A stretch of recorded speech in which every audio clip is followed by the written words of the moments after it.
Joining us now, the host of Piers Morgan Uncensored, Piers Morgan. Uncensored, I should say. You've never been centered. But Piers, your thoughts about Trump, too. I'm very curious. You know him personally, and that you're seeing him again be president again. Have you seen a difference?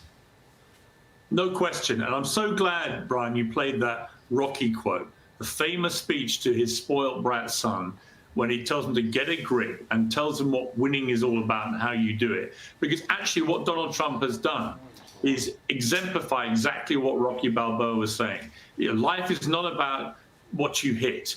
It's about how you can get hit, get back up, and keep moving forward. And what an example Trump has been. I mean, 2 years ago, he was dead and buried and politically gone. Now, he's the most powerful man in the world again, and he's hit the ground running so hard, I thought Usain Bolt had been running this schedule. It's unbelievable. And watching from London, as I am at the moment, I can only tell you the world reaction is kind of shock and awe in a good way, because we have a pretty limp Labour government over here. And obviously in America, you just had a very limp 4 years with Joe Biden and the Democrats. And suddenly you've got this surge of extraordinary energy. As somebody who I think, having spoken to a number of times in the last few months, I think he's feeling a sense of getting a second chance twice. Once in his own life, when he survived the assassination attempt, and once professionally to have another go at being president, because the last time, in his last year, it got derailed by the pandemic. And I think you're seeing Donald Trump right now at his absolute ferocious best. And that is the perception. Not only is he winning at home, but then he goes into Davos and blisters them, lets them know what's there's a new sheriff in town. You didn't like him before, but I'm not looking for your approval now. Get on board or be left behind. But in America, the Democrats, you wouldn't know this, cannot get their footing. AOC and the late night comics desperately trying to take a shot at Trump that people care about. Listen to what she just said. Watch. He is much more normalized this time around than he was the first time. You're being ripped off. You're being ripped off, dude. Dude, thanks for that. But that's what they fear. We're treating him like a human being that only a small portion of the media was. You know what's fantastic about that, Brian? I mean, I think that if you're Donald Trump, you want AOC out there all day, every day, saying nonsense like that, because that can only help him.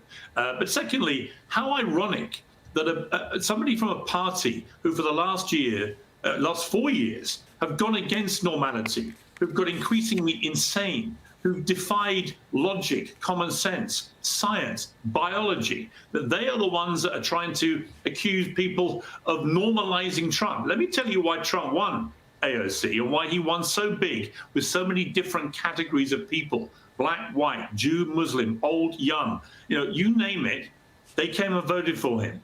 Why? Because as he said in his victory speech, he represents a core of common sense in a woke world of insanity that was presided over by Joe Biden and Kamala Harris for 4 years. They encouraged, promoted, and propagated an absolutely farcical woke mind virus, as Elon Musk puts it. Donald Trump has come along, and he is the antidote to this. He has taken America back very, very quickly to a place of, ironically, normality.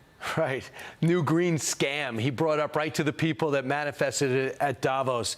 But if you look at the big picture, he wants our allies, to pay their fair share. Stop tilting the playing field when it comes to trade. And when it comes to defense, don't ask me to watch your back while you do deals with natural gas with Russia and everything else. In fact, it's mission accomplished if you see what Macron said of France. Quote, after the inauguration of the new administration in the U.S., it is more than ever up to the Europeans to not only spend more for defense, but also have to develop its own industrial foundation, its own capabilities, its own industry. My goodness, well, however you did it, you need Donald Trump to tell you to be autonomous?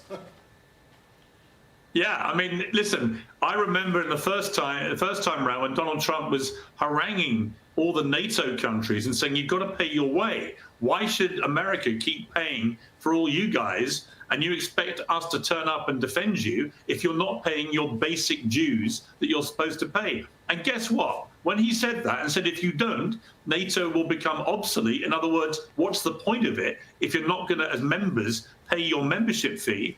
They all started paying up. And that has made Europe a more secure place because they're now paying more for their defense. And I think he's right to say they should now be paying more. We've had our first war in Europe for many decades with Vladimir Putin invading Ukraine. Nobody thought that could happen, but it happened.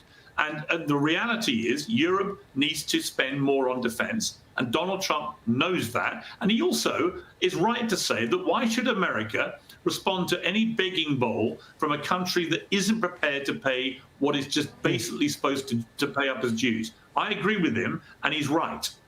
Yeah, buy the weapons from us, friends and family discount. Just learn to defend yourselves, and we'll always have you back.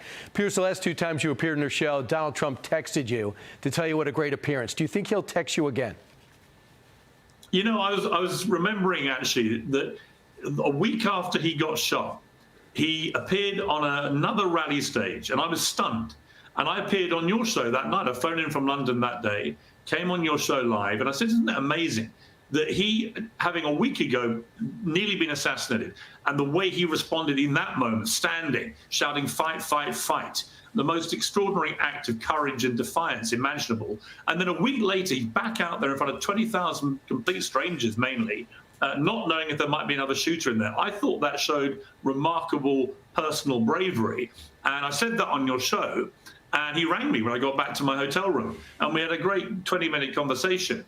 And I really detected right there and then, this was a slightly changed guy and that he was going to win the election. And when he won, I rang him a few hours after he won, the next morning. And I said, you know why you won? I said, obviously, immigration was a huge thing, the economy.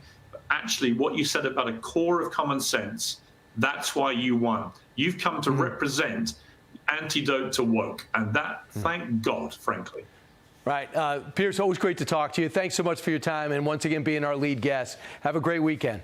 Hi, everyone. I'm Brian Kilmeade. I want you to do me a favor. I want you to click to subscribe to the Fox News YouTube page. This is the only way that I know for sure that you're not going to miss any great commentary, any great news bites, any great interviews coming your way on Fox. You can get it all here on YouTube. So subscribe right now.